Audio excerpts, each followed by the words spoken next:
All right, everybody, we are back. Another round of talking about the worst songs of current year. Year. Yeah, that echo is really nice. Gives me a lot of confidence in our recording setup. Another year of me trying not to burp directly into the microphone. Excellent. Does anyone remember what year it is? No. 2000, and Just some 2000. change. 2004, right? It's 2004 right now. Sounds about right. American Idiot just came out. It was the best album of the year. I'm not gonna lie, I've started recently listening to that album quite a lot. That might have been my album of the year of 2023. You know what? There's no shame in that. And according to my yearly Wrapped, my album of the year was probably one of the long lo-fi hip-hop playlists that I put on to go to sleep with. The only actual album that came out this year that I have real commendations for is this one album of the Mega Man Zero soundtrack remixes by artist Frozeneth on YouTube. It's very solid stuff, a nice kind of synth and metal remix of several of the iconic songs from that series, which I also got into this year. So, you know, I was able to get into the game and then also get into the music for it. And it's highly solid. I even paid money on Bandcamp to download that album. Now, that's something I don't do. That is pretty lit. I normally scam everybody I can possible out of their money, but... You gotta. Well, I actually listen to a lot of new music, and even though I'm probably not going to make a best songs for this year, I have a playlist down in the description you can click on to listen to my 53 favorite songs of a year.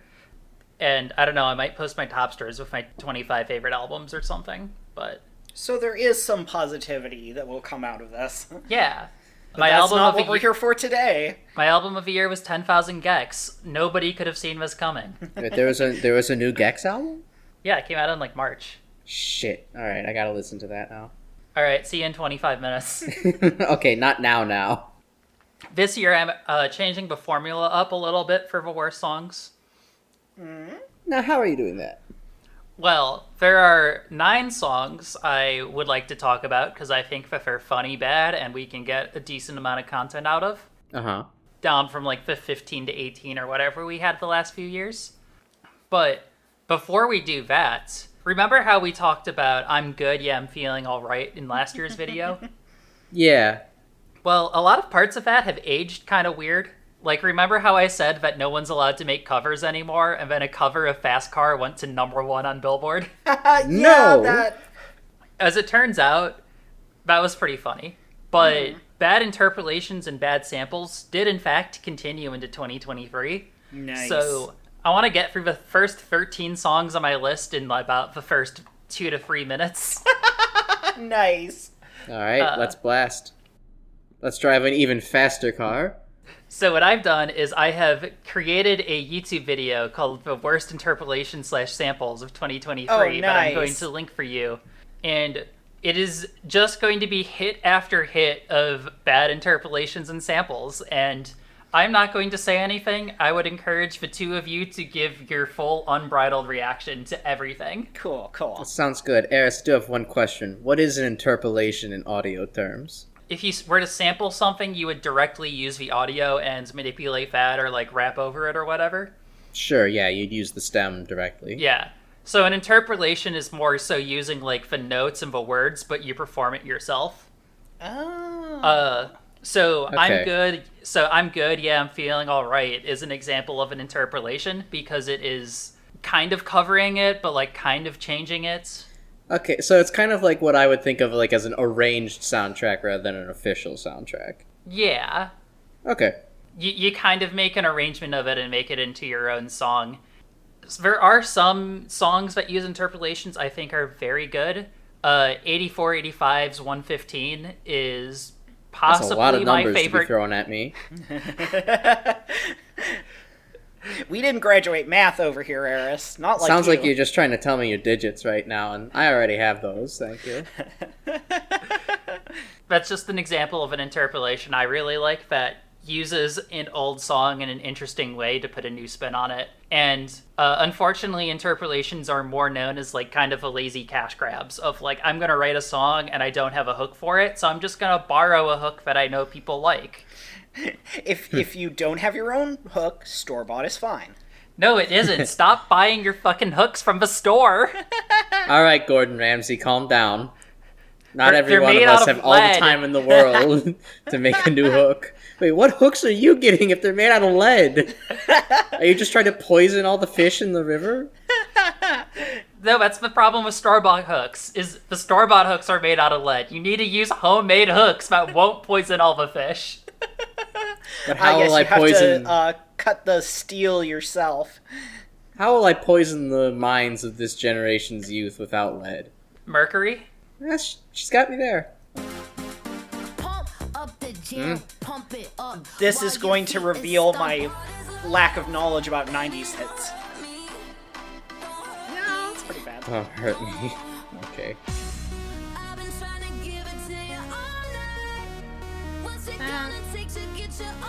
Stroking the clarinet. Oh, I do quite dislike this.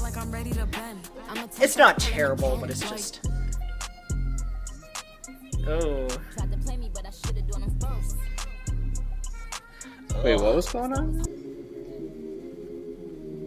Alterations for the seconds. What you doing, Papa?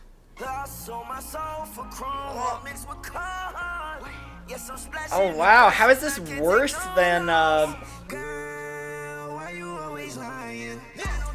from his best song? If it's so nice, just use it again.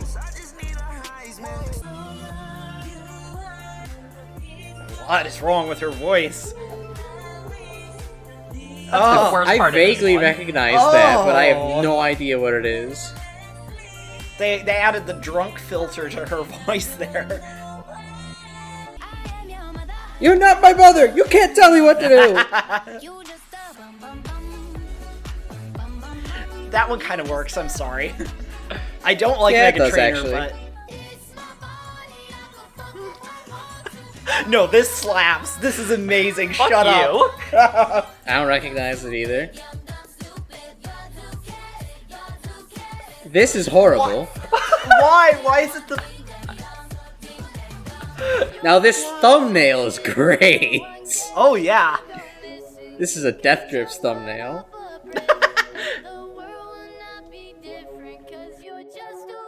This one is an interpolation of a TikTok hit.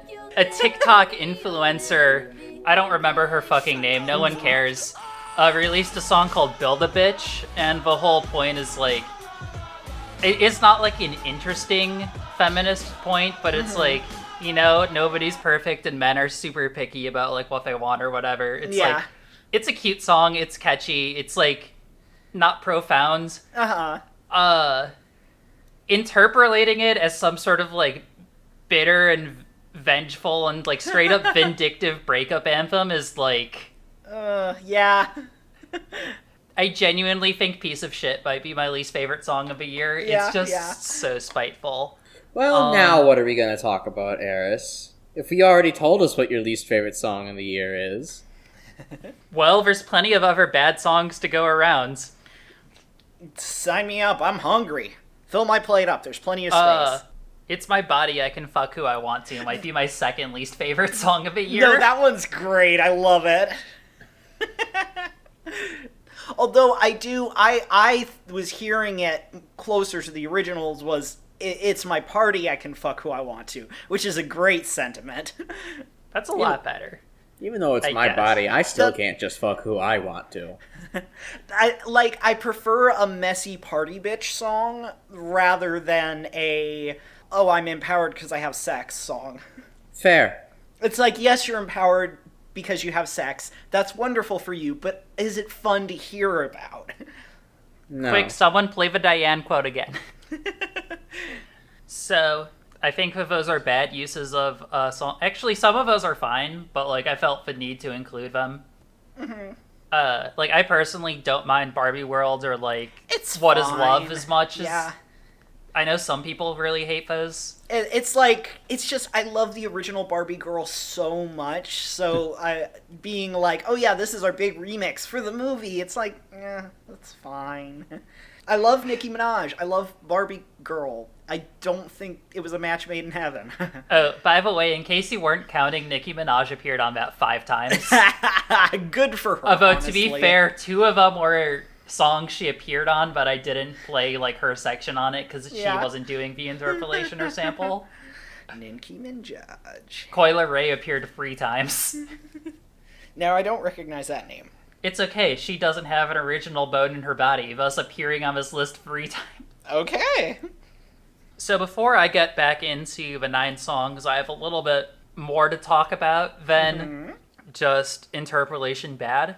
I'd like to open it back up to you guys again and ask if there were any awful songs you heard this year that you want to talk about, or... Crash? Nah, genuinely, I didn't hear anything that made me want to, pierce my eardrums with a rusty needle this year. I got, I got the double barrel special last year that I named, and this was actually just a surprisingly neutral, slightly good year in music for me, I guess. I was mostly just rediscovering old stuff rather than much new. I think that the only new music I listened to this year was the albums just Eris had me listen to. Those all came out last year. Okay, so I listened to no new music this year, so I think I'm disqualified. If I recognize a single song on this list, I'm gonna be shocked. Well... Consider yourself electrocuted. Okay. It's funny you should say that, because I figured... What's the best way to segue out of bad interpolations? How about with a bad cover? Ooh, I'm excited for this. I would consider myself mostly Lil Uzi Vert positive, at least as far as... You should get yourself checked out for that. I think there's medication to fix that condition. Yeah, no kidding. But their album this year, The Pink Tape, it fucking sucked. I'm sorry. A lot of people like that album. They're wrong. It's garbage from start to finish. I shouldn't say that. I couldn't finish it. I tried once Eris, or twice. now nobody's going to take your claim seriously. It's a 26 fucking song long album, and I listened to like the first 10 songs. If you can't impress me in the first 10 fucking songs, maybe rearrange your fucking album. Or cut some of your shit down. Like, you don't have to release every song you fucking fart out. Well, with that consideration, what was the one you hated the most? Alright, I'm assuming you are both extremely familiar with the song Chop Suey by System of a Down. Yes. I've listened to it once or twice, and I know all the memes. This is where I'm at musically this year, was getting into all the rock music that was popular during my childhood and teenage years, which I didn't listen to during my childhood and teenage years. Oh no, Rowan became a Godsmack fan. Yeah, I mean, I like at least a little bit of theirs, so... So if you had asked me that last year, I would have been like, what? And this year I'm like, yes, Chop Suey, I am familiar. Now just wait until Rowan hears about Egg Foo Young. Oh, God. Anyway, Lil Uzi Vert covered Chop Suey. Oh, boy. Have you ever wanted to hear a rapper attempt to do a metal song and also add a bunch of auto-tune to it for some reason? No. You sure about that? Because, like... Yes. Because I am going to make you listen to it. No. Okay. No. Might as well. Like, I don't know what else to say about this other than it's just a bad cover of Chop Suey that's worth checking out for how bad it is. I do enjoy the cover. The United States of Pink is great. It's alright.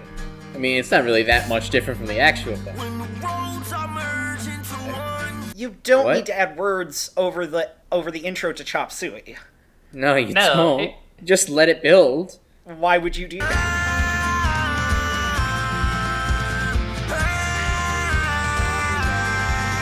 Meanwhile, I it don't sounds need like this he's in- fucking fighting for his life on the toilet. That's the only thing he could add. Oh, and now he's about to hawk a loogie. Oh, that makes sense. He ate chop suey and got the shits. That's what the song is about, right? He should have not. No, little Uzi Vert, don't go to number 2, chop suey. I want to be like, oh, the instrumentals are better than the vocals, but the instrumentals are so close to the original that I'm like, did they just steal them, or are they just note for note exactly copying them? I don't think you trust in my self-righteous suicide. Oh, that's horrible. The autotune is just taking it to different notes. I'm so musically illiterate, even I could tell that that's off-key. Yeah, nice to hear punk songs from a guy who doesn't know how to sound angry. This is not terrible. The grab a bush, you put a little makeup thing is not horrid. It's fine. Yeah, it's fine. But it's because he doesn't have fucking autotune on and he's trying. But it's like, it's very... When it's not awful, it's very paint by numbers. Yeah. He doesn't take very many choices, and the ones he does make are terrible. I'll tell you what is a choice, though. The fact that he has upside-down stars in the background, yet his stars are actually right side up on his jacket. Yeah. No, see, he's wearing the... Okay, I don't know how that would work. Oh, I definitely need glasses, because I can't even see that from where I'm standing. Yeah,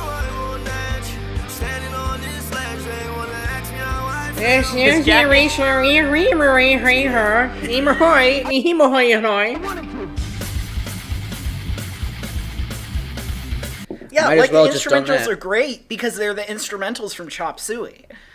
Their jacket, like, isn't even the American flag. No. Okay, so he added words in the beginning, but he took out the cool screamy part here. There's just nothing. There's no auto-tune for screaming, so that's why I couldn't do it. If you're not singing notes, you can't auto-tune. That's how that works, I think. Why is he covering this song? You know, I don't even think their diehard fans have an answer to that one. This feels like he just gave up. He's like, okay, I'm tired of recording this song, so I'm not going to sing anymore. This is the karaoke version now. Genuinely, I do not understand how you could make a cover worse than this. That's really bad. Like, that's bafflingly bad. Yeah, without going into deliberate parody territory, that's kind of insulting. Okay, I have thoughts about this, but if you have thoughts, you go first. Go first. I need to collect myself. Okay, so, like, I have opinions about covers, because, like, you mentioned earlier, Eris, the Luke Combs cover of Fast Car. I feel like that's a real rarity, wherein it's extremely faithful to the original, where he's basically making all the same choices that the original... Why can't I remember I'm gonna get my gay card revoked.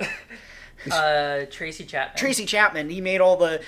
But he's doing it well enough to be like, okay, yeah, I'm enjoying hearing Luke Combs sing the same song that Tracy Chapman sang.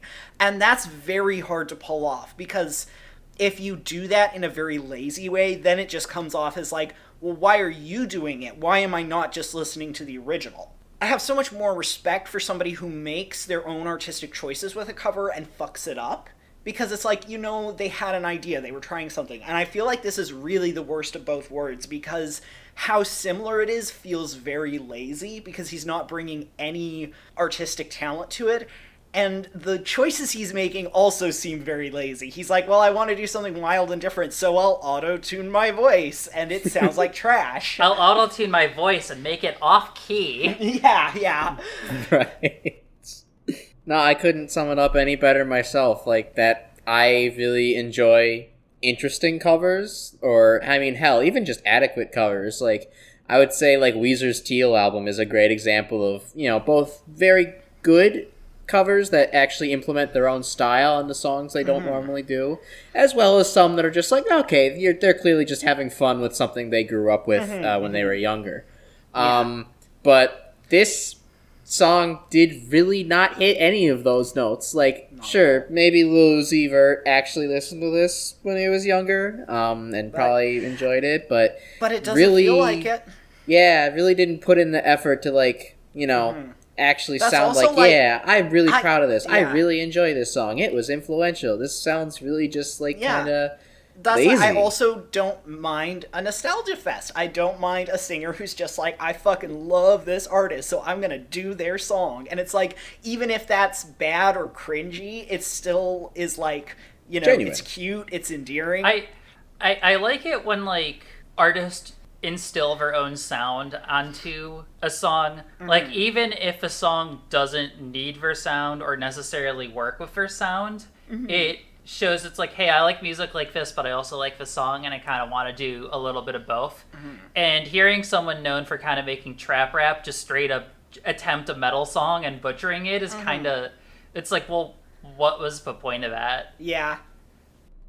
It kind of almost seems like, at that point, it almost seems like you don't even respect your own brand of music, your own genre. Because it's not a trap rap version of Chop Suey. It's Chop Suey with bad trap rap vocals pasted over it through half the song until he gets tired and gives up.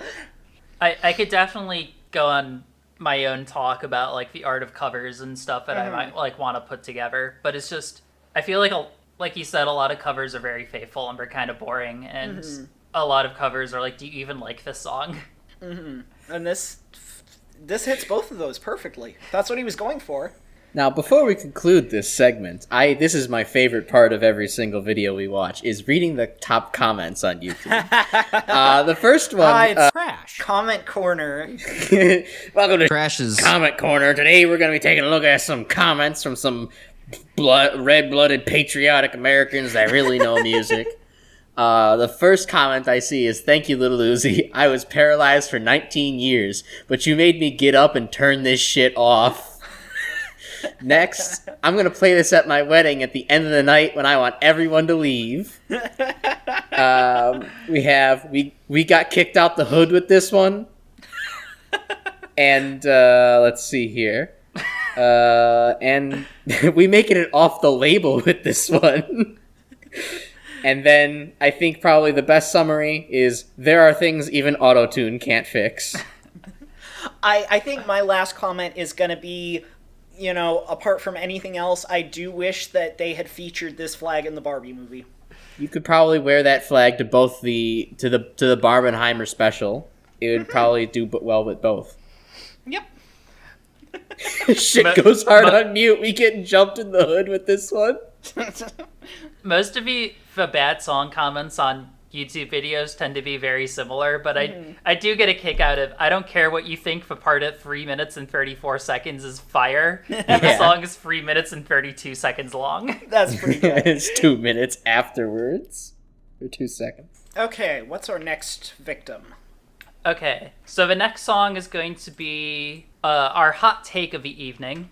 So, I don't know, maybe I'm out of touch on this one. This song has pretty strongly positive reviews on Rate Your Music. It seems like a lot of people like it, so I don't know if I'm just like...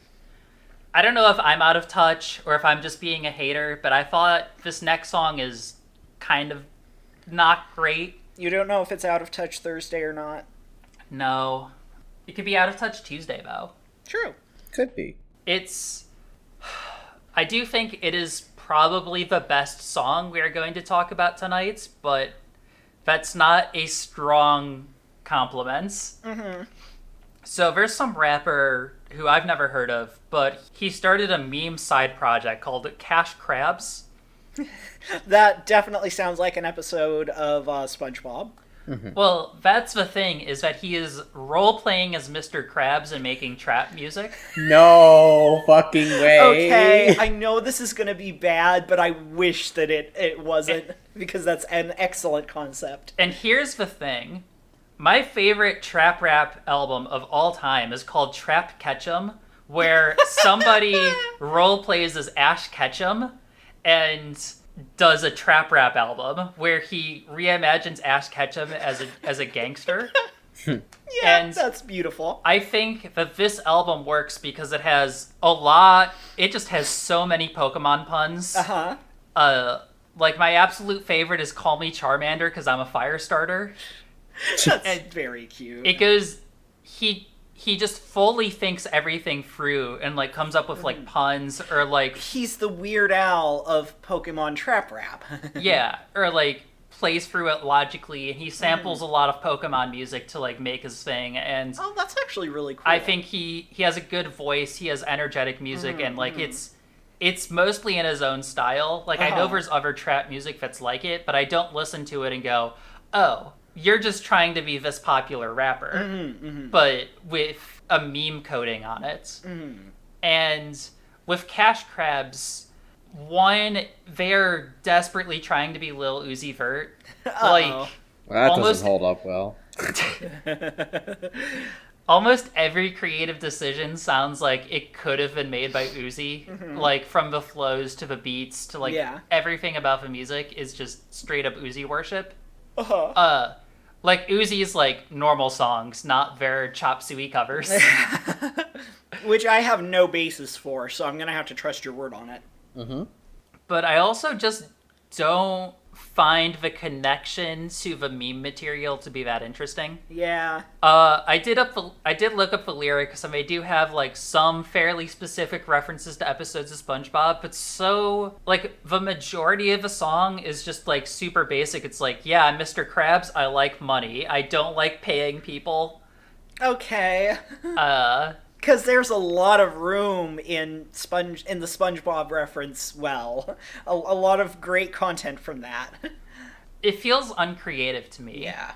And on top of that, the production is really amateur. Like, it's kind of noisy. Like, the production's not good, but it's like, look, I come from a rock and roll background. I don't necessarily think that, like, oh, well, because it's not rock, it can't sound like shit, right? But I also don't particularly care for his voice, so it's just kind of unoriginal music that is a waste of potential of, like, its concept that I think sounds kind of ugly. Almost every part of this, I feel like, could have been performed better, and it just wasn't. Because I love ugly music. I've gotten really into Sewer Slut this year, which could have a variety of different meanings. So I get where you're coming from, where a song, an artist doesn't necessarily have to have a very clean sound, but when there's just nothing else going on. You know, I do think Sewer Slut does actually have a clean sound. I might disagree with you on that. True, I guess, yeah, we'll have to argue about that later. You have to remember that you're even more biased than I am towards weird niche depression genres in music, so... And the one thing I do want to say is that this music video is fully animated, and I think that's impressive. That's cool. All right. I have nothing bad against the animation team for this song. Yeah, plug whoever the animator is in the description. Oh, I think I recognize this, actually. I think I liked this, actually. Uh-oh. Hey, it would be nice to actually argue over whether a song is good or not. I mean, I'm not gonna defend it that much. Like, I liked it for it being funny and maybe quirky with the sauce, with the Krabby Patty secret formula, but I don't think I would not listen to this more than once. I see your head bobbing, Eris. You fucking liar. The Dolphin Sensors is really good, though. Yeah. I love the auto-tune SpongeBob laugh, actually. Squidward has like a 5 o'clock shadow.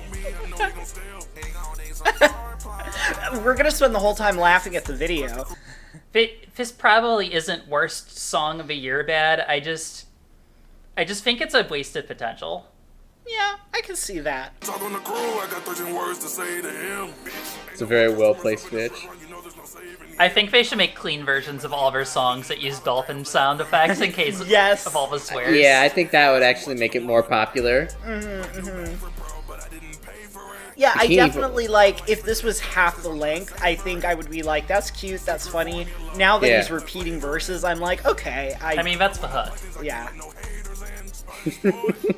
I love the Patrick voice. Okay, that is excellent. So, like, I do think the beat is fine, even if it's a little crusty. It's just, Oh god, you really couldn't hold yourself back on that one, huh? I don't know, maybe it's because I'm probably more impressed with it than you are because I don't listen to that much trap, so I'm like, oh, this is interesting. Yeah, I think Eris might be taking the position of, like, the fucking baker who's like, oh, well, you know, this cake is actually missing, like, a little bit of form on the icing on top, and this side is, like, a millimeter deflated, compared to this cake that was pushed on the other guy, and then the audience is like, wow, 2 cakes! Well, I think it's probably more like Eris eats cake every day, so when somebody comes in and is like, I baked this cake, Eric's gonna be like, you bought that from the fucking grocery store. I saw that cake there yesterday. Eris has turned into the fucking Joe Bastianich from MasterChef, or whatever his fucking last name is. But, I mean, I do see, I will say, I see where Eris is coming from, and it's just why it's like, this is not something I will ever regularly listen to. This was fun for a one-off laugh. Yeah, this song was fun. Would I listen to more songs in the theme? Not unless they were exceptionally good. I'm going to argue with you in that it feels less like wasted potential and maybe more like kind of a, he's got to work on polishing up a bit. I'm very interested to see how your career goes. Only I'm not really, because I'm not really into meme trap, but I think that's another thing where it's like the song is fine, but I don't think it's that funny. Yeah, it got a couple chuckles out of me. Again, I was watching the video, which is really good. Yeah, I feel like if anything, maybe the video idea came first, and then the music was made to kind of accompany it. Mm-hmm. Which, I don't know, again, it's fine. It appeals to my SpongeBob nostalgia, and I'll take it for a one-off laugh. It appeals to my SpongeBob nostalgia, definitely, because I definitely grew up watching SpongeBob, like all you cool kids did. Well, I don't know, it depends. What's our stance on pegging, everybody? 2 thumbs up! And I think that's where we should resume the video. Anyway, want to revisit an old favorite? Always. I love nostalgia. Y'all remember Dream? Oh, no. More like a nightmare. Hey. So this year he put out a new EP, and Mask had the vibe of like, yeah, Dream wrote this himself. This EP had the vibe of like he hired professional songwriters and kind of showed up in the studio because he knew it would be a paycheck from his teenage fan base. You see, I like that less than an artist making bad songs by themselves. Yeah, it's less for respectable. Themselves. It is extremely competent, and the EP was also extremely boring. Yeah. But there are 2 aspects of it that I want to talk about. Mm-hmm. The whole EP is kind of this alternative pop, like, sad boy nonsense, but like kind of sounds like it could be played on alternative radio. And this is really weird, where on one song it kind of has like a square dance feel, like if you imagine old like Of Monsters and Men songs, or like the song I always thought was by Of Monsters and Men but actually was by like Edward Sharpe or some shit. It was like Home, if either of you recognize that one. I don't think so. No. But I know the vibe you're talking about. That mashed eggs at the Saturday. Oh, yeah, I remember that. Yeah. Nope. Oh, yeah, that one played on my shuffle a couple times, and I viciously deleted it because it started really annoying me. I've ate more eggs more than I've heard that song. So Dream has a song that sounds like this, but it's like about being sad. So it's the entire song just has this vibe of like, swing your partner round and round. I have depression. Shoot me now. I mean, that could be great if it's done in the right tone, but it's not. Okay. That exact line with that exact delivery was given, that would be at least a good meme. But yeah. I feel like it probably wasn't that exactly. No, I mean, it's just, it has that vibe and it has like that style of lyrics, but they're not done in a funny way. It's just mismatched. Like, it's not worth listening to. It's just like, why did you combine these 2 things in this way? It's like, what were you trying to do here? Were you trying to do anything? Because I kind of don't think you were. You just didn't think. He never passed all his classes, so he couldn't think. He's off his normal pills again. Or he's back on them.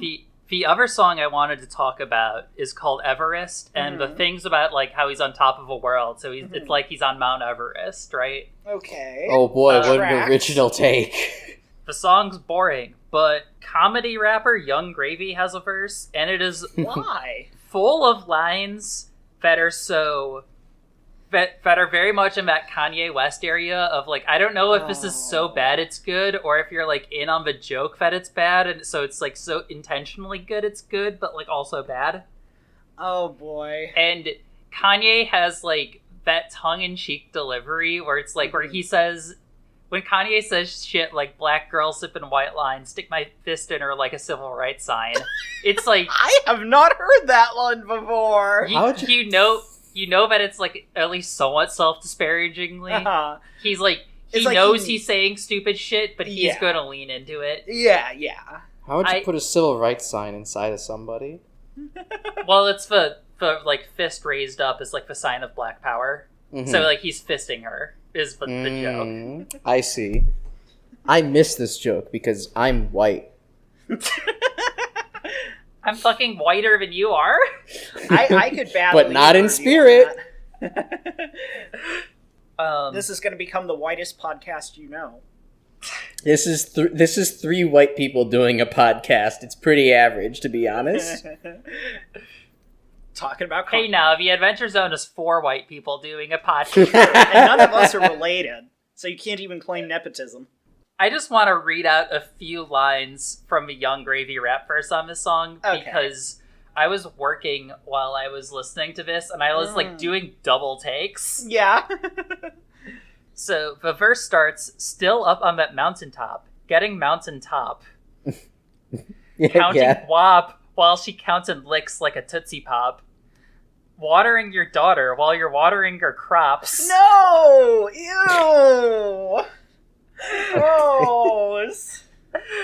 They love me at the dentist, baby. All I do is floss. Shut up. Oh my god. Got my money just right. Call me Goldilocks. A couple of these don't even make sense. So fly, I'm a specialist. Shorty at my residence, trying to throw it back like she trying to reminisce. Now, I do throw it back like I'm trying to reminisce. They tried to leak my tape, but it only fits on IMAX. With my stamina, it's more like a time lapse. Okay, that one's good. And then the verse ends. Who would with show line, up to a fucking 3-second IMAX at that rate? The verse ends with, I linked Dream with a fine lass. Now he's playing Hose, and I started playing Minecraft. Okay, that's one's solid. Really good. That's funny. It is solid, but it's also like... For like it's a weird thing to say about somebody with pedophile allegations. Ooh. And I didn't know that about Dream. I don't have a very great understanding of the situation, but from what I get is that the allegations are kind of weak, but like everybody is kind of like, Dream's kind of courting like a young teenage audience. It wouldn't be surprising if he was like grooming his fan base or stuff like that. So I think it's one of those things where it's like there was no evidence, but everyone just kind of had those vibes already, so they believed it. It's just literally nobody's on in Dream's court right now. Nobody wants to defend him, even if the evidence not the sucks. best time to be doing a bunch of raunchy hooks for him if that's not really his thing. Yeah, also, it's just kind of, especially the watering your daughter line, where it's just like, who the fuck are you, R. Kelly? Yeah, no. And it's like, again, why this level of raunch? It's Dream. His audience is teenagers. I mean, because like from what you described, this is like a generic, I'm really cool, everything's great song. Like, I'm thinking of the fucking, I'm on top of the world. That's what I keep hearing in my head. Everything is awesome. Yeah. It's like, why are you dropping these like filthy rap verses on that? I guess one thing to have, a rap song about doing your mom, but then it's a lot different to do something this explicit. We'll have to listen to the song to judge, but... I'm excited for 7 years from now when it's 2011 and we get to talk about Bitch Got a Penis. I can't wait for... that's a callback. I can't wait for Little Uzi Vert to do a cover of Doing Your Mom. Anyway, let's see what it's like on top of Mount Everest. Spoilers for Celeste. Oh, does she scale Everest at the end? Yeah, and then she gets sloppy toppy. You know what? She deserves it. I wish I got sloppy toppy on the moon. from your evil alter self. They'd probably give some good head, my evil alter self, I gotta say. Oh, yeah. Yeah, I don't like these. So this already sounds like it's coming from a Minecraft jukebox. Yeah. He's gone back to wearing the mask after just the complete embarrassment he's put himself on. So much for the dream face reveal. Bad place for my house in the middle of the street. My house. Yeah, this is like generic inspirational music.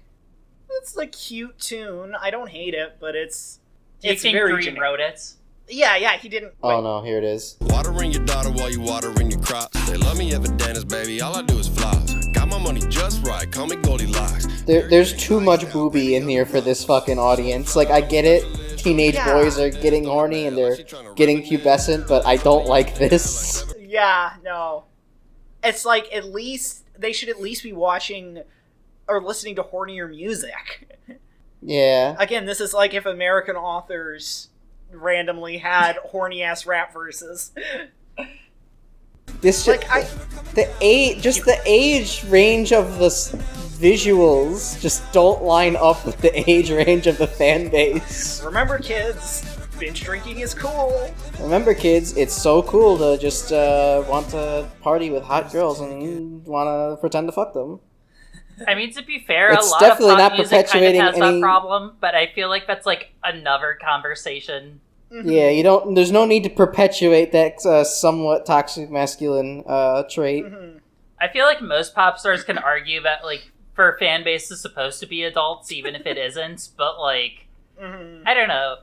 Dream doesn't have a mask to stand on that. Okay, I do love him pouring the drink on his mask. That's cute. It's funny. Yeah, no, I'm just like, I don't understand why those rap verses in this song. It's like, if he wants to do, raunchier... I don't even mind if he wants to pivot, if he wants to be like, I'm doing edgy stuff now, I'm no longer a teenager artist. But to be doing the exact same, like, super milquetoast music he was before, but then have really horny... I don't get it. Yeah. I don't get it. He hasn't done enough of a heel turn to merit the super horny Yeah, he vibe hasn't yet. sung It's Heel okay. Turn 2. It's okay, guys. He'll go to jail or, like, at least get taken to court or some shit, and then, like, he'll come back and he'll be like, I'm a bad boy now, and he's gonna make bad boy rap music.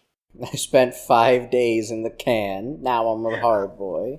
So he's gonna pull the Chris Brown. Yeah, I guess. I almost said Chris Rock. That would have been... Comment corner. We're loving minors with this one. Like a MINERS. Okay, that's actually really funny. Alright, this comment kind of missed the mark, but gets the punchline at the end at least.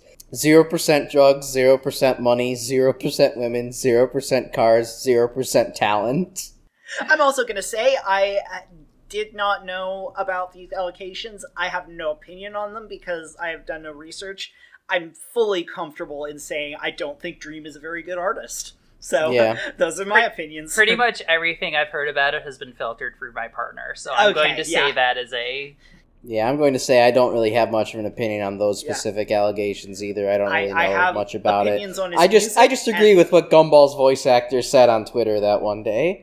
I think you're a fag. Okay, what's our next offering? So, y'all know how Jax has made our list 2 out of 2 years? Oh boy. I Who? know the I name, I don't remember what he did. Wait, is this the Okay. one who made those shitty 8-second loops that I complained about? Or is that someone else? No, Jax did 90s Kids and You Love You, I Love Me, Okay, I yeah. Chose Barney Oh. Up a Tree. Yeah. Well, make that free for free. Oh boy. Let's Jax, go! Get out of here. 7 more and we'll bowl a perfect game. So I want to back this up a little bit.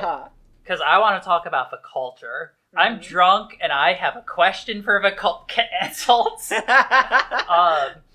But one thing I find really interesting is the shift in like online negativity culture regarding like media and like the way we talk about media.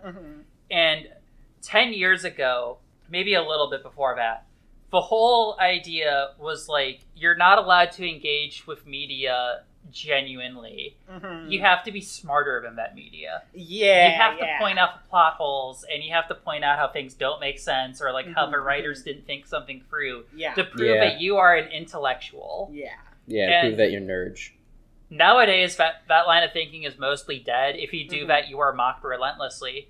But the whole new thing on TikTok is still very much you're not allowed to engage. You have to prove that you're more morally pure than a piece of media. Now you have to prove that you understand how problematic it is.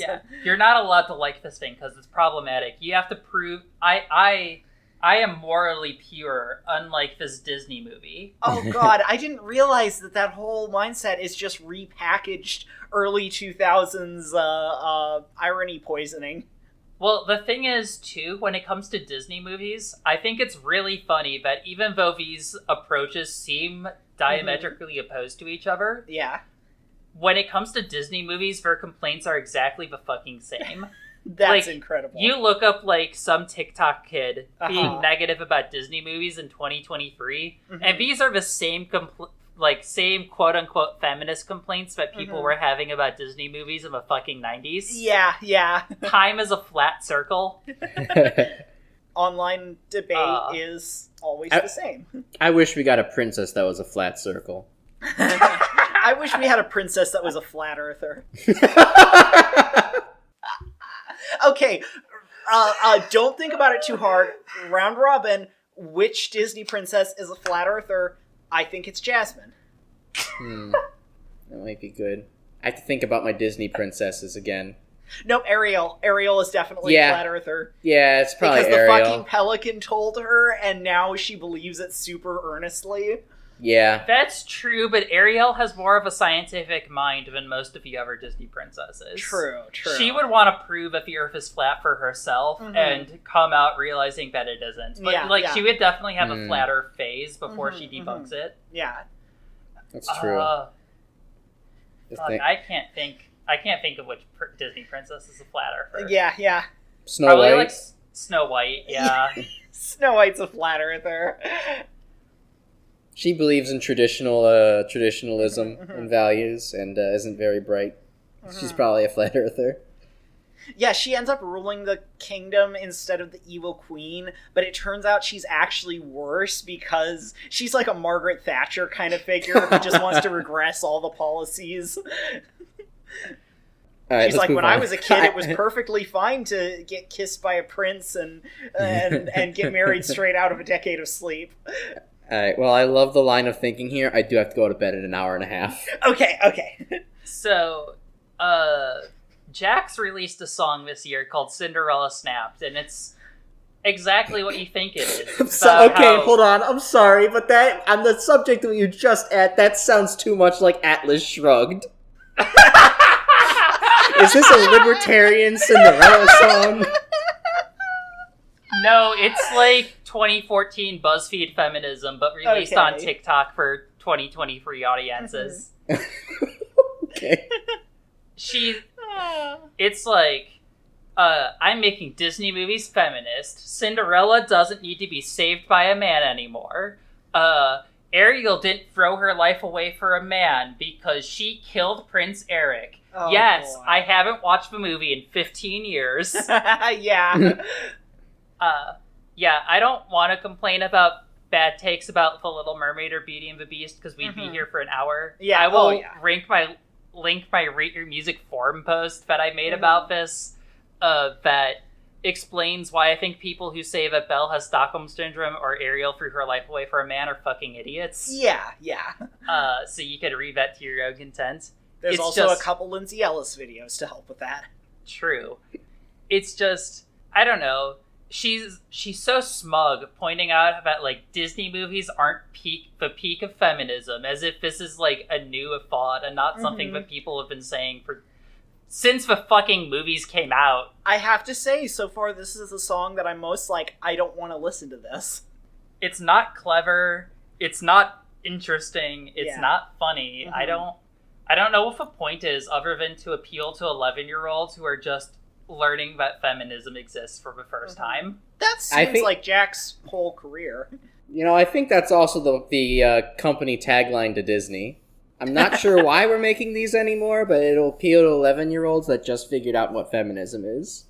And 30-year-olds who live on nostalgia. That's true, too.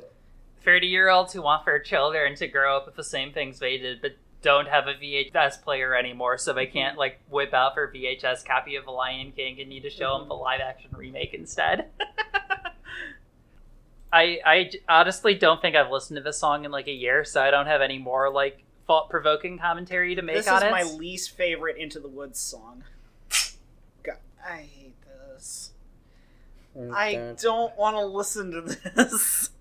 Suck it in, be a wife in a blue dress, the prettiest piece of property the land ever knew. I'm sure this is very empowering to a lot of young women, but I hate it. Oh, I was going to say, the instrumentals and the, timbre of the lyrics are actually kind of nice, but I don't think the lyrics themselves are actually much. Mm-hmm. She's the kind of singer that makes me get it when people talk about hating the indie girl voice.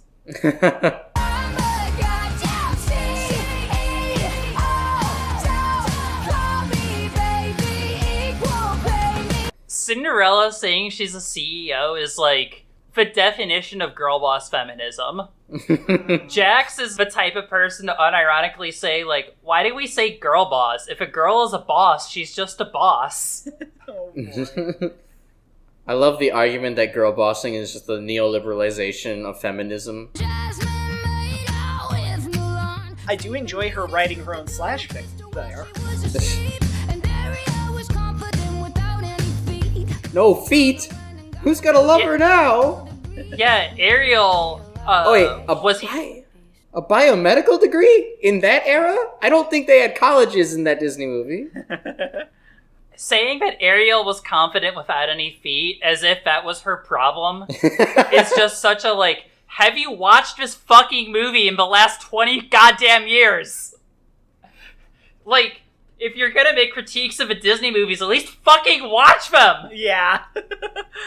You know, she's not even really giving good, like, much reason for Cinderella snapping. You said, Cindy, sweetie, don't be so emotional. You're always so emotional. It's fine to be controllable. In fact, these are also not things that this man said to Cinderella.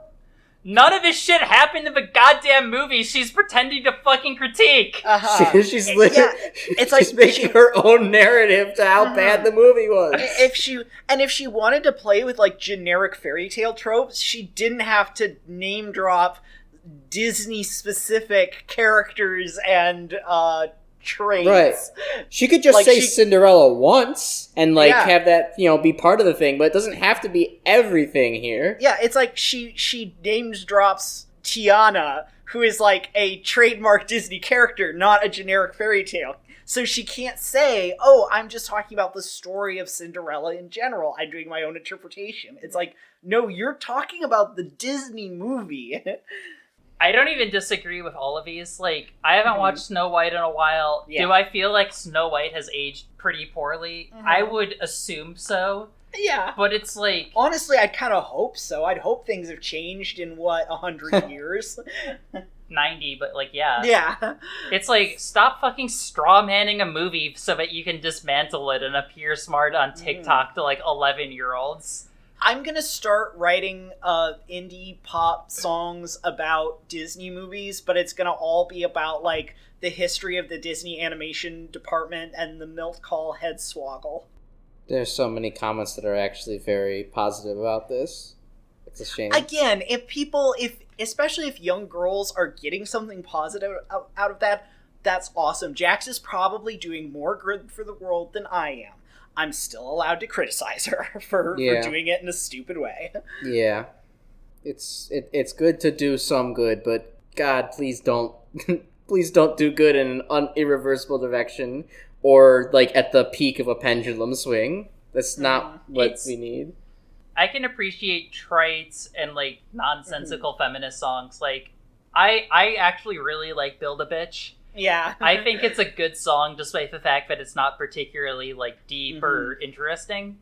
It's just saying that like I'm going to tear down Walt Disney and versions of his movies that I've imagined in my head is... Yeah, this is conceptually flawed in so many dimensions. Also, in my head, there's an imaginary 12-year-old girl who's, like, getting something good out of that.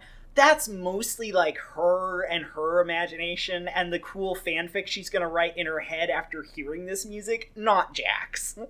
That is how 12-year-old girls interpret most things, to be fair. Yeah, it's like, it's a good, if people got some good out of this, that's fine. It doesn't make the base product any better.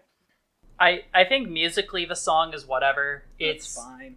Again, I wouldn't listen to it. I hate saying indie girl voice, because that's not what I mean, but I feel like a singer like this, it feels more like she's chasing a style than just like that's what her voice sounds like. She's like, oh, this is what indie girl rock sounds like, so I have to make my voice sound like this. Anyway, I didn't listen to the new Leah Kate album, so I can't talk about her. Okay. So let's move into the next song, and I don't have a long rant about this one because I think I can sum up everything wrong with the song in 3 words. Yeah. K-pop. Oh, yeah.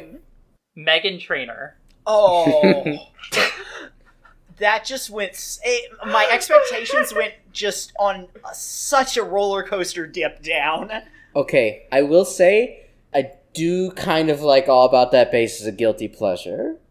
I enjoy some stuff that Meghan Trainor's done. I don't like her general attitude, so I'm like, I can enjoy All About That Bass, but whenever I hear her name, I'm just kind of like, oh. Well, see, that's the fun thing for me. I know nothing about the artist, so I can completely separate the art from her. Oh, it's not about, like, her as a person. It's her, like, attitude in her performance. It's just, she's smug and off-putting. I have like a me. lot of... So relatable. Girl boss energy. I have a lot of things I can say about Meghan Trainor, and those are for other videos. I think she gets a lot of hate for being a misandrist. Yeah. And everybody kind of overlooks the fact that she literally wrote a song that has the line, "I'm not like other girls," where she complains about how every other girl is a slut except for her. Yeah. Oh, good. Like, so she's both. Yeah, it turns out she hates everybody not named Meghan Trainor, but you're just a man, so you only care about her hating men and not about her hating other women. That's the thing. I would like her a lot more if she didn't try and do message music, because I'm like, the stuff she does seems like fun and cute, and then when she tries to get feminist, I'm just like, honey, please. You don't know what you're talking about. I think this is also just a me thing. I don't really care for modern doo-wop. Yeah. Like, when I want to listen to doo-wop, I want to listen to it because it sounds outdated. I don't want you modernizing something that I like because it's outdated.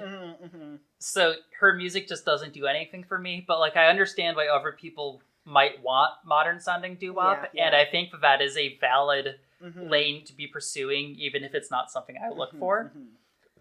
Also, for those of you who don't know me, my favorite K-pop songs are the ones that sound like eldritch beings would listen to. Yeah, that makes sense. You sampled a Gregorian chant and put, like, trap rap on top of it, and, like, some dude who sounds like Brendan Urie, and then you have beat switches to, like, other beats that make no goddamn sense. This is my favorite K-pop song of all time. Yeah. Oh, you played a fucking slide whistle, or like, you got, like, a 5th grader to play a recorder for you and then made a trap beat out of that. It's like, this is so fucking good. Yeah, so makes sense. You just want 100 gex K-pop, otherwise known as 100 kex. Good K-pop is basically hyperpop. Yeah. I'm just gonna say that. I can get behind that. Blackpink is good, fight me. You're probably right. I don't like K-pop, so... The worse K-pop is, the better it is to me, except for when it sounds like Meghan Trainor. Oh, Oh, so is Meghan Trainor on it, or does it just sound like Meghan Trainor? No, this is just a Meghan Trainor song that Meghan Trainor had no involvement with. See, that's like, I can listen to a Meghan Trainor song as a guilty pleasure, and I like K-pop. Never the twain shall meet. I don't want to know what that sounds like. K-pop is already, like, a cesspool of cultural appropriation. Mm-hmm. K-pop is going to get its hands on whatever regional music or, like, niche internet scene music it can and, like, turn it into the blob of K-pop. Yeah. And in this case, it grabbed fucking doo-wop and made a song about how some woman loves her body. Something I've never heard before is just doo-wop until the chorus where it becomes bad trap rap. Because that's just what K-pop is nowadays. Yeah. Well, I already can't read the thumbnail, so that's not a good start. Oh, wait, that's because it's Korean. Oops.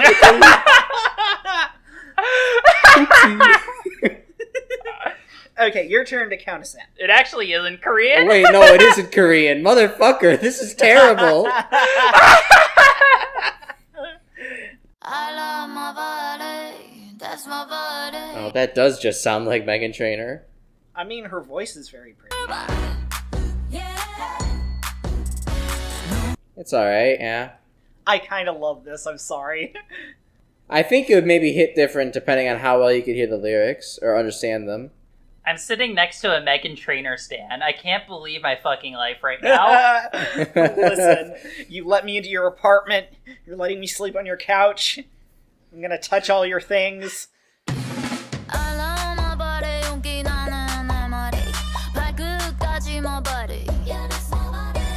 Okay, this is bad. Man, I guess the flow is fine, but I don't know. I just don't really. I'm not into K-pop. It's just like 2010s pop. That's all it really is. Like, I don't care. I feel like K-pop is kind of interesting at first, and the more K-pop I've listened to, the more it's just like, oh. Mm-hmm. It's just the same shit. Unless you're doing something outstandingly terrible, like, I don't care to listen to you. Yeah. If you can't match Sticker or Get Back in terms of, like, sheer awfulness, like, I don't like you.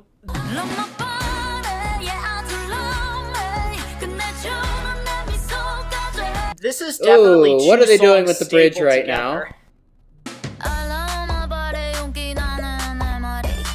I'm not liking the bubble popping combined with the bass. It doesn't, and the random fucking air horns that are going off. It doesn't sound right. That sounds like the soundtrack from Annihilation. Even my killer smile, see? I don't want to criticize them for the grammar. I think that was a Korean line that was then translated nonsensically. Huh. Yeah, this has the problem I've seen with a couple K-pop songs, which is it's just two songs stapled together. I wanted to get into K-pop because I love J-pop, but the thing is, I always find a couple songs I like, and then I hit a big slog of slow songs, and I lose interest on, like, any ultimate K-pop playlist, so it's like, I just want that hit of pure sugar in my veins, and when it stops providing that, I stop being interested. See, that's the thing that I can't get into K-pop about. I'm not really interested in injections of pure sugar in music. I've talked about this with one of my other friends, Josh, and like he's really into like Anamanaguchi and other like really sweet that kind of stuff. Shit. Yeah, I can't get into that whatsoever. I like J-pop because it tends to have more rock influence in it. That's very understandable because I do love J-rock. like that's why I adore what's her name, Ado. Okay, we've had our K-pop fill. You have had our K-pop fill. But did we eat it? Do you want to have our Kanye West fill? Oh, let's go! Oh, you told me about this. You warned me. Did I? I don't know, but Harbinger is about to hit my ears, but if it's from fucking Disgraced Yeezy, I Punished Yee, yeah, I'm ready to hear this fucking disaster. Okay, so I have been actively avoiding Kanye West music from ever since he started having his white supremacist phase. Yeah, that's fair. A sentence that nobody should say about anybody. Yeah. A fair statement. But when I watched this song, I was not warned that Yeezy was on it. Oh boy. Because the song is mainly by Vivio Foreign. Okay. And it opens with Kanye West The only thing I can think about while listening to his verse is, good God, yay, seek help. Please fucking seek help already. That's been that's been my opinion on him for quite a while. This song is about nothing. The beat is nothing. They're just saying shit as if it's like important and means anything, but it's just nonsense. It doesn't mean anything. So scoop-diddy-woo. Yeah, but like it's pretending to mean something. So it's like it's actual words. I swear to God, Kanye recorded his verse while drunk. Oh, honey. Like, at the end of his verse, he, like, cuts out mid-sentence, starts repeating words and stuttering before going on. Yay, are you actually fucking drunk right now? Because, like, you sound like you're drunk. Vivio Foreign's verse it doesn't have the drunk part, but it is the same, like, you're just saying shit that doesn't mean anything. I will give you credit for the line, all lives matter because everyone's black now. That's good. That's solid. Like, that does say something about the internet's appropriation of black culture and how white people try to act black. Yeah. And I think that there's something to that line, but when the rest of the song is nonsense, like, one good line doesn't save it. No.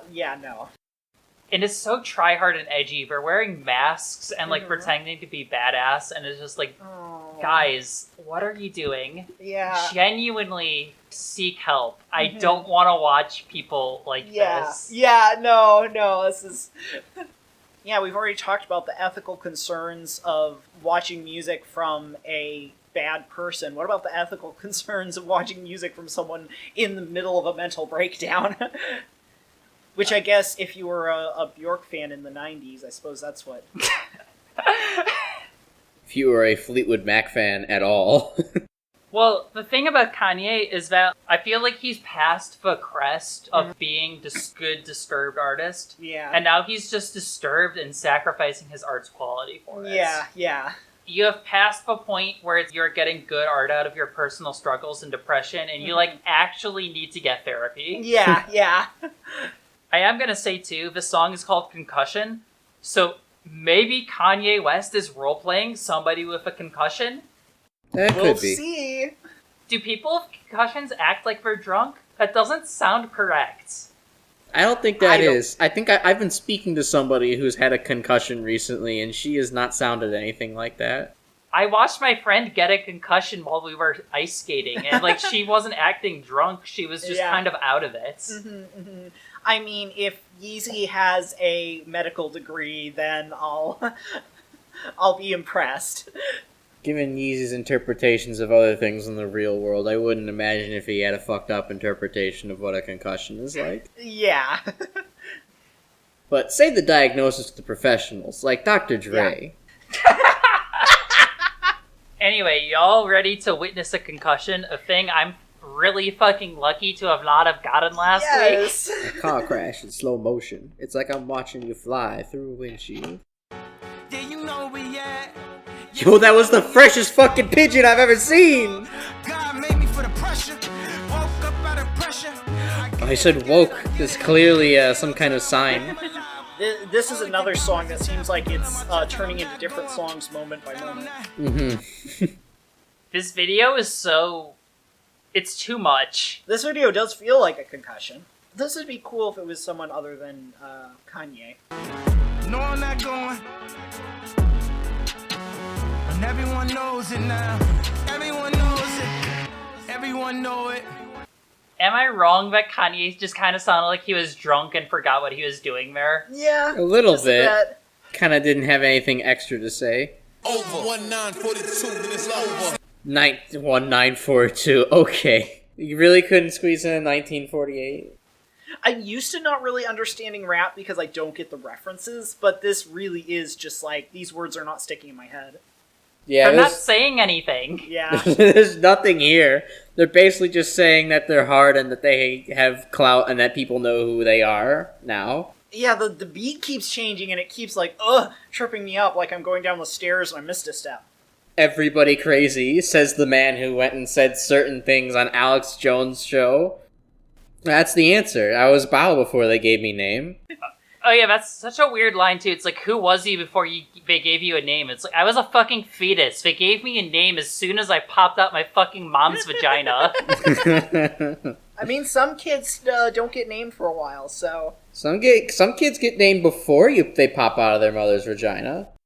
Yeah, that was, again, I feel like I can't criticize it that well since I don't know rap that well, but that does strike me as just like a real nothing burger of a song. Yeah, it was insubstantial. Alright, we're down to our last 3 songs. We're Alright. 2/3 of the way done. Only 3 contestants. It's sort of how stand math before works. me. Oh wait, no, it is how math works. I'm going to break one of my key rules here. Uh-oh. So I pretty much had a no politics rule for this because... Well, we already fucked that one up. But I know what you mean. No political songs, you mean? Yeah, a bunch of people who were born to be Breitbart columnists decided to write shitty trap songs instead because they get more engagement that way. And for just not fun to talk about, yeah, dunking on White Boy was fun 5 fucking years ago. I don't need to talk about every single fucking Tom McDonald song as if they have merits. Or as if they're songs, for that matter. I don't know any of these people, and I feel like my life is richer for it. Somehow You we're are heading back to correct. the days of ancient Greek delivery of the news actually just being all through music instead of just prose and writing. As bad as it might be. That being said, there is one political song this year that I think is incredibly funny, but also incredibly sad at the same time. It kind my of favorite. It's just very upfront about how much American politics in 2023 is just a farce that doesn't mean anything. Yeah. I really don't know how to explain it better than the song itself does. Uh-huh. You guys know about the insurrection, right? Yeah. We don't have to get into it too much, but we know it happened. We know it was stupid. Like- yeah, I know that Brazil had an insurrection this year. Like we know that almost 3 years ago now, the worst attempt ever at a fascist coup happened in America. Yeah. And all of the grunts, all the foot soldiers got arrested, while everybody who actually organized this got off scot-free because, saying, let's overthrow the United States government is protected speech as long as you don't actually act on it, but, convincing other people to act on it is fine. Yeah, that tracks. All the people arrested on this need something to do while they're in prison, right? Oh, no. Oh, are they creating a fucking rap chain gang? Trap chain gang? No. It's not that bad. But apparently every night they all gather together and sing the Star-Spangled Banner to show their support for America, the country they tried to overthrow. Okay. That makes sense. Okay. That actually makes perfect sense. One day they decided to record it. So they have a recording of everyone who attempted to overthrow the United States government singing the Star-Spangled Banner. Oh my god. So what do you do with this, right? Yeah? Well, obviously you need to make it into, like, a donation, fundraiser, charity song. Oh my god, did they We Are the World it? And guess who they got to show up on their song? Oh my god, who? Donnie? Yeah, did they get Donnie Trump to show up? Yes. No! Of course they did. Why? How? So, this song is a really grimy recording of prison inmates singing the Star-Spangled Banner, while Donald Trump himself narrates the Pledge of Allegiance on top of it. What the fuck? What the fuck am I... Put it up on screen. There's nothing else we can say about this. I Put it up. sincerely hope that he starts going, I pledge allegiance to the flag, beautiful flag, big flag. I wanted to get 51 stars on there, but they wouldn't let me. They wouldn't let me do that. Sad. And he stops actually singing the fucking pledge and just starts going on some unhinged crack rambling like he usually does.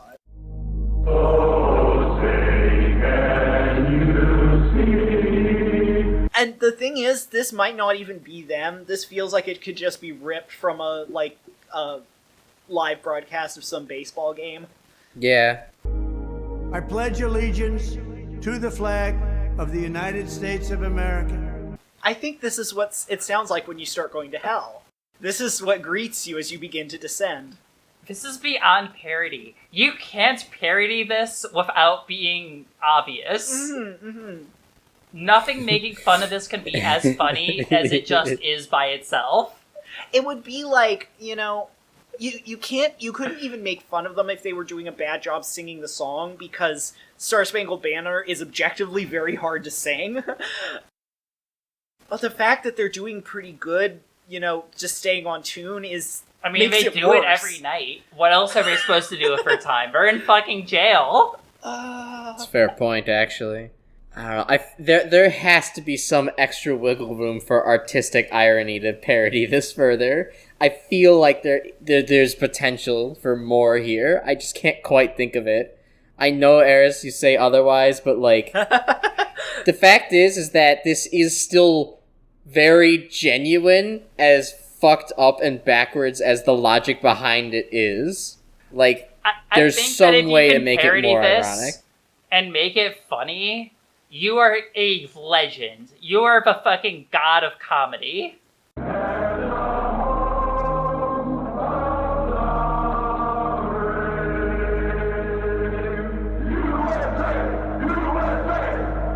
Okay, the USA at the end does kind of maybe put the scale in your favor a little bit more, but... I feel like, after listening to that, I feel like I need to call my mom and tell her that I love her.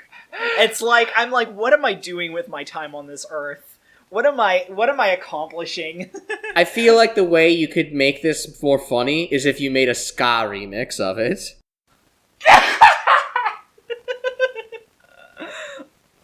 And then at the end, to the tune of, you know, pick it up, it goes, USA, USA, USA, USA! Did I do it? Did I kill Eris? Yeah, rest in fucking pieces. She's fallen off her chair. There she goes. I did it! I am the master of comedy! You defeated her! I am the master of comedy. I am the funniest person in the world. Well, now you gotta actually do it, man. I don't have the musical talent for it. Eris, this is something that you have to do. I'm not sober enough. God, don't hurt yourself on the spinny chair. Oh, she took Picky Pie down with her. This is tragic. I like your sock. Okay, what's our next offering? I don't think anything can... You may have to switch that clip to the end just for narrative cohesion. I like to think the two things I say for the end are maybe not funnier, but at least deserving. Yeah. All right, what we got? Do you know the concept of outsider music? No. Yeah, it's about the book The Outsiders, and it's all about Pony Play Curtis. I really misheard that as Pony Play, so... It's Pony Play Curtis. That's a very different character. On the Cloppers subreddit. So, outsider music is a term used for music that is just so strange that it's enchanting by how unmusical it is. Mm-hmm. Tiny Tim has long been considered a bastion of outsider music. Okay, that immediately gives kind of me makes space. sense, yeah. The Shags are outsider music. The Teen Mom Girl released an album called 16 and Pregnant, which is considered to be an outsider music masterpiece if you're into that sort of thing. And this year, I guess some YouTuber's been releasing, I don't know if he's a YouTuber, some dude's been releasing music under the name of Crazy Justice. And it is definitely outsider music. The whole thing is like, take a really boring singer-songwriter, like take Louis Capaldi or something like that, right? Someone who's, it seems like this is his first song, he wrote it in 5 minutes, he hasn't really like proofread it or anything like that. And then auto-tune it so that the vocals are just off-key for no reason. Oh boy. And I don't know, let's make the lyrics something about like, fuck them haters, like I don't give a shit about what the haters think, like I'm too tough for the haters, they can all go fuck themselves. Just something uninteresting like that. That is every song by this guy. Yeah. It's like the most boring singer-songwriter song you've ever heard, with out-of-tune, auto-tuned vocals about like how much haters suck. Okay. It's just pure narcissism. Pretty much. On one hand, this guy doesn't have very many views, and he's kind of like an obscure thing, so it's like I feel a little bad making fun of him, but like in his songs, he does say like, "Bring it on, I can handle the hate, fuck from haters." So he has also deleted most of his music from YouTube, presumably because of people hating on it. Yeah. This just sounds like if Squidward made a YouTube account or a SoundCloud account. Well, the thing is, the song I want to show you isn't on YouTube anymore because he deleted it. Oh boy. We're doing this little chestnut again, huh? So is this outsider music then? Yeah, it's outsider music. Okay. Is it outsider music on purpose? I don't know. Okay. I genuinely cannot answer that question. Okay, because this feels like it might be, like, I might have some respect for him if he's doing it as a bit. Okay, it seems like Googling it has been able to find it. I tried showing this to other friends last week. Like, not even last week. It was like 4 days ago. And they weren't able to find it from the YouTube search bar, but I got it through Google, so...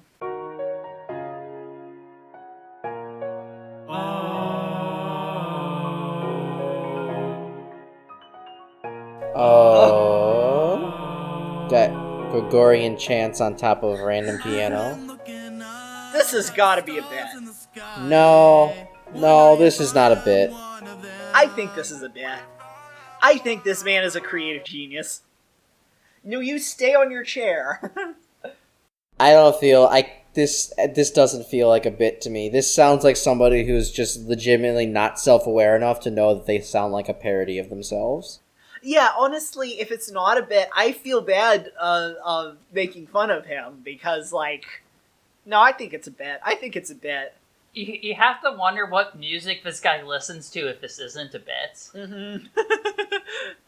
But the fact that he's deleted shit makes it sound like he's not able to take the... If it was a bit, he'd be able to take the criticism because that's literally what he's inviting. That's how deep this goes. The long con? Really in it for the long con here?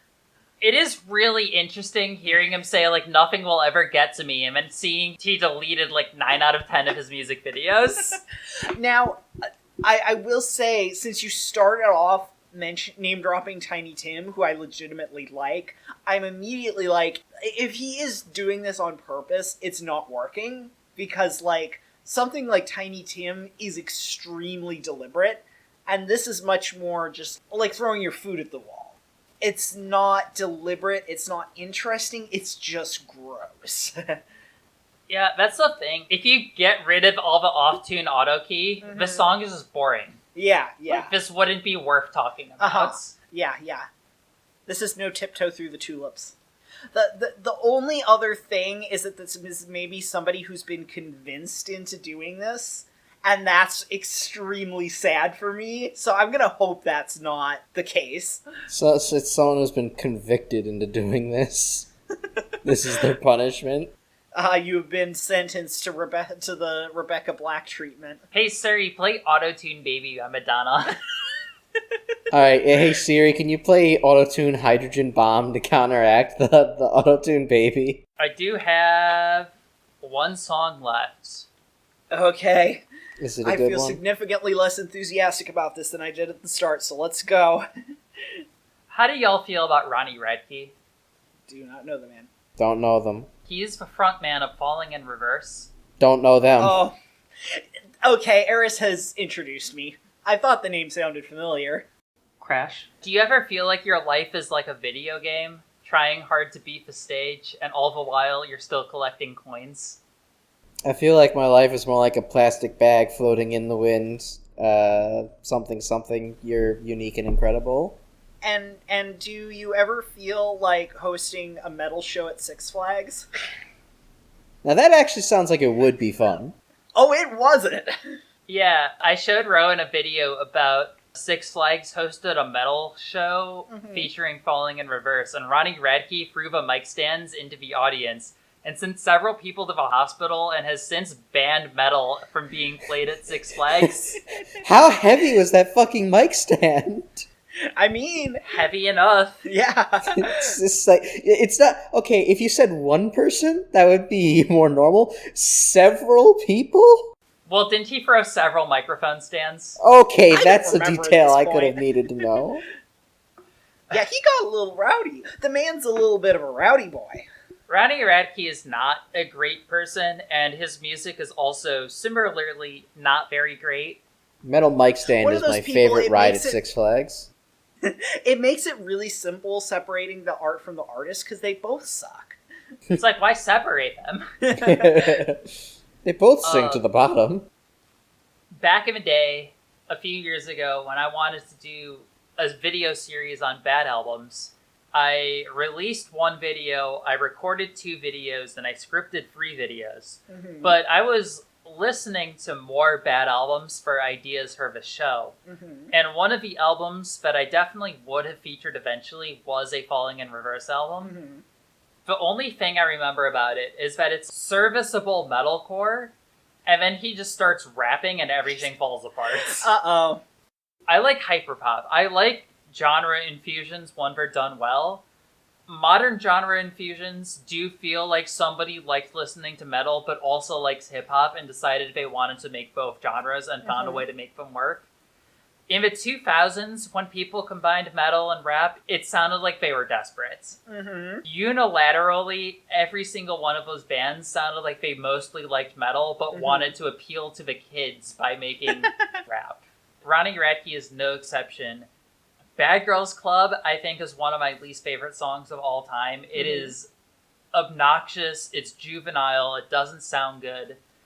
He gets memed on a lot for, my life is like a video game, trying hard to beat the stage, all the while I'm still collecting coins. That doesn't rhyme. It doesn't have any good, like, fucking syncopation.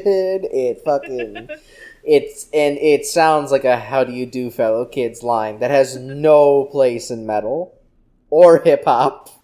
So yeah, Ronnie Radke, not a great person, not a great musician. What did he release this year? Well, thoughts on spiritual lyrical miracle rap? What? What Dr. Seussian nightmare is this? That's my favorite Beatles album. So, Lyrical mystical rap is coming to take you away. so he released a song called Watch the World Burn. Mm-hmm. And the first 2/3 of it is like spiritual lyrical, like Eminem worship, except he sounds like Lil Dicky. Oh no. So it's more like Lil Dicky worship. He's doing all the tricks. He's rapping in triplets. He's rapping fast. He's like saying words quickly and enunciating them well, I guess. Yeah. And it's another song about how the haters can't touch him. Because, like, I'm not a bad person. Everyone who thinks I'm a bad person is just a hater. And then the last third of the song gets metal. And it's just kind of revenge porn. Like, the whole thing is like, fuck the haters. One day, I'll be rich and powerful, and I'll kill all my haters. I'm going to destroy the fucking world and make myself king, because I'm a well-adjusted human being who can be trusted with power. Okay. And then shreds to fucking prove his point. Or just put a period on the end of it. And now to prove my point, I'm gonna rip a phone book in half. Dude, how old are you? Oh. You are too old to be having revenge fantasies where you just shoot up a school. Oh boy. Yeah, Am I at least wrong? aspire to a No, university. you're not. Well, I don't know how old he is, but presumably not a teenager. I mean, he started a band in 2006, so he has to be older than I am, right? Yeah. Like, he's older than anybody on this call. Yeah, he wasn't playing Neopets in 2006, unless he had very good taste. The fucking thumbnail of this fucking song is just the fucking silenced liberal. That's all this is. Oh no, this is an epitaph label. That's unfortunate. I respect them from being bad religion. I love how the subtitles caption this song as sounding like the song. Voices in my head again, tread carefully, and I don't medicate, it helps me temporarily. See, this is the kind of thing where it's not just inappropriate to be like, ooh, I got voices in my head, it's scary. It's like, if you actually know anyone, I now have friends with DID and schizophrenia, and it's literally like, they're not scary. Like, these are people who I primarily talk to about, like, quilting and Minecraft and shit, so... I actually battle my demons and shadows and women the deep and the creep in the shallows and lost. Gotta admit that I'm living the life that I've always wanted when it comes to the core. And I started a battle, but bitch, I'm a finish. You think you can stop me? Not even a little bit. Nowadays, everybody's so sensitive. 2 comments. 1, medication helps him temporarily, and then all this shit. Alright, cool. We already got a new Kanye. And 2, motherfucker is just one blue filter away from looking like Morbius. Yeah, that's one thing I noticed the first time I watched this, that this seemed like a Morbius A&B. See, we're fucking hearing the blue filter now. And he looks like Morbius! He does. He's Morbin all over these guys. I do enjoy the CGI snakes. This would be a cool music video if it wasn't him. At this point, it's just kind of pathetic that he's like, I have to cast myself as this badass superhero to feel good about myself. Now he's doing a Loki. And also the Star Wars, like, Nazi imagery. That's cool. If you want to appear sympathetic, maybe don't do a Nazi imagery. He doesn't want to appear sympathetic. He wants to appear like the ultimate villain that nobody can recognize how right he is. Yeah. The devil is his therapist, he's so fucked up. He literally called himself Lyrical Miracle. Oh. Oh my god, he's falling down like he's falling in reverse. You made the perfect pog face to that.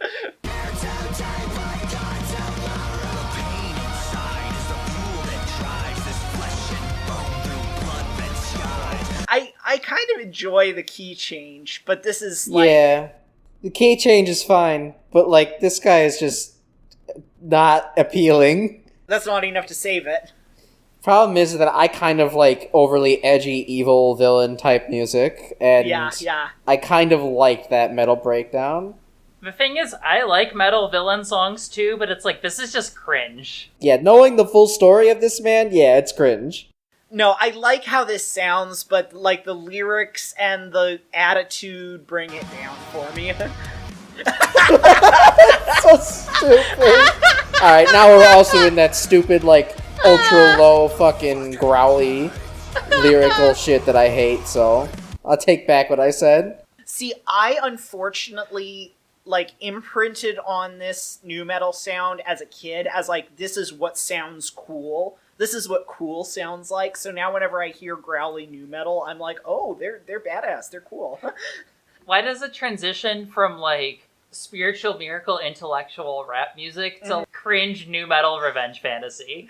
I don't know. Yeah.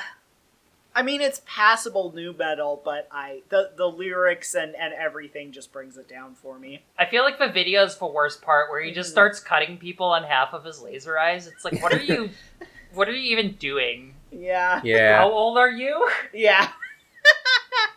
If I thought there was any sense of humor to this, that would be great. But no, I think he's taking this deadly serious. Like, this is his power fantasy. I'm the type of person who feels old people should be allowed to be cringe. Mm-hmm. Like, oh, you're 70 years old, you should be allowed to dye your hair purple. Mm-hmm. I think that's cool. I'm like, I could be sympathetic. I could be like, you could go get therapy about this instead of spending all the money on, Eris is doing something cute with her plushie. I got distracted.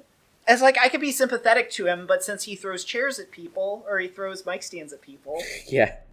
Yeah, since there's a real-life context. And, like, I could even see, like, this song being good if it just wasn't for the fact that he was such a dickhead in real life. Like, yeah.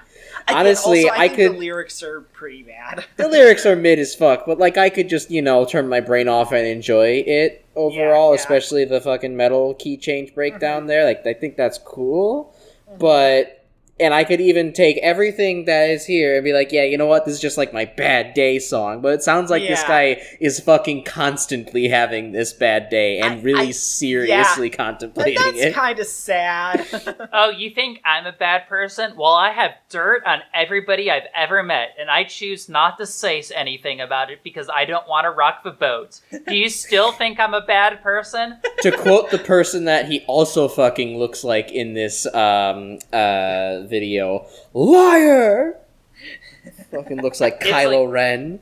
He does. He's serving big Kylo Ren. It's like, dude, if you want to, like, actually watch the world burn, give us the fucking dirt on, like, powerful people. If nobody cares about powerful people, everyone's irreverent nowadays. If you have dirt on fucking Harvey Weinstein, just spit it out already. Yeah. Like, don't be like, oh, I'm a good person because I don't want to upset the people in power by telling you for pedophiles. It's like, no, give us Jeffrey Epstein's fucking little black book. Yeah. That is being a better person than saying, oh, I have a black book, but I'm not going to say anything about it. Give us the dirt on Dream. It would be not to make light of real world issues, but it would be funny if it came out that Dream has never actually assaulted anyone. He's just doing, like, tax fraud. He's, like, embezzling from his studio. It probably is. That seems like a more realistic thing that he would do. At a certain point, he's just going to try to cash out, and that's what will happen. Yeah. Yeah, but it's not as funny for other Twitch streamers to, like, punch him at video cons for committing tax fraud. For committing white-collar crime. Actually, that is much funnier if somebody walked up and punched him in the face, where it's like, you fucking tax fraud, pay your goddamn taxes. That's somehow Lin-Manuel Miranda saying, pay your goddamn taxes. Yeah, somehow that Dream is the only person in the world that can't make tax fraud cool. Like, dude, imagine getting punched out by a femboy for not paying your taxes. Oh, I imagine it every day. Okay, so that was Worst Songs of 2023. I had not heard any of those, so I was right. Only other comment I would have left to say on this video is, based on the fact that clearly the medal was just some kind of weird punctuation point for him, you could probably make a good parody of this by, like, when it key changes like that, play the Buddy Holly riff. Send him back, and it's even perfect too, because he's like standing in a crowd of fucking other people, and it just fucking turns into the Weezer cover. I forget how we ended these videos in the past. I feel like the answer is very poorly. Yeah, I don't know if we did. We should have a tradition. We, like, each say something we're thankful for, or something completely unrelated to the topic of the video. We have some kind of, like, college icebreaker game to end out each video. Or we could just end by saying, don't let your cats outside. So do you like pegging? That from the ashes. Oh, I love pegging.